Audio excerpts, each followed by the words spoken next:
Inilahad ni Police Brigadier General Jose Santiago Hidalgo Jr. ang kanyang mga programa at proyekto sa kapihan sa Bagong Pilipinas ng Philippine Information Agency dito sa Camp Captain Julian Olivas, City of San Fernando, Pampanga. Ang buong kaganapan na pinangunahan ni Regional Director ng Police Regional Office 3, Police Brigadier General Jose Santiago Hidalgo Jr. bilang guest sa ika-11 serye ng kapihan sa Bagong Pilipinas ng Philippine Information Agency ng Gitnang Luzon.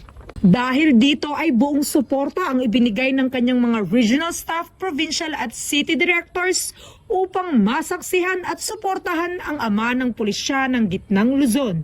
Ayon sa layunin ng kapihan sa Bagong Pilipinas, ito ang kanilang serye ng talakayan upang pakinggan ang mga hamok ng tagumpay ng mga iba't ibang ahensya ng pamahalaan. Kaya naman sinagot ni Police Brigadier General Hidalgo ang lahat ng katanungan ng mga mamamahayag ng Gitnang Luzon upang ipagmalaki ang kanyang mga operational accomplishments. Dagdag pa dito ang kanyang inisyatibo ukol sa kanyang programa na Interactive Enhancement Policing at Quick Dial Response. Doon naman sa aming mga operational accomplishment, makikita natin yung mga initiative namin tungkol sa crime prevention, especially yung interactive engagement policing wherein yung mga pulis natin ay nakikihalubilo sa mga tao, nakikipagpalitan ng phone number para magkaroon ng direktang kaugnayan yung mga tao sa baba, lalong-lalo na yung mga nasa lansangan.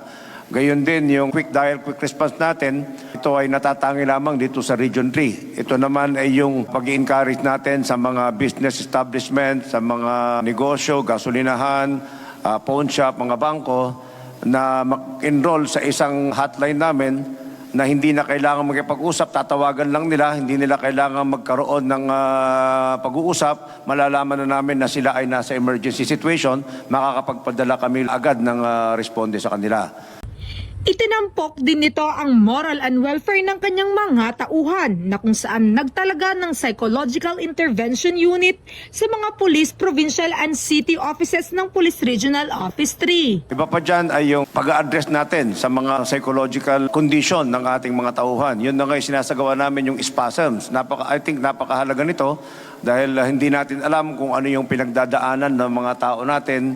Pagdating sa mga commander, pinapagalitan pa nila without even knowing kung ano yung kalagayan nila. So we deem it proper na meron kaming mga tauhan na graduate ng mga psychology, inipon namin lahat yan at in-enhance namin yung psychological intervention skills nila at ibinaba namin sa lahat ng probinsya. So lahat ng probinsya ngayon ay meron na kaming tinatawag na Psychological Intervention Unit. Sa loob ng 1 taon at 6 na buwan na kanyang pagkakatungkulan, tila di makakaila ang kanyang mga natatanging programa at proyekto ang mga naging matagumpay sa ilalim ng kanyang pamumuno. Mula dito sa City of San Fernando, Pampanga, ang inyong PNN correspondent, Police Corporal Giselle V. Rivera, alagad ng batas, tagataguyod ng Balitang Pulis.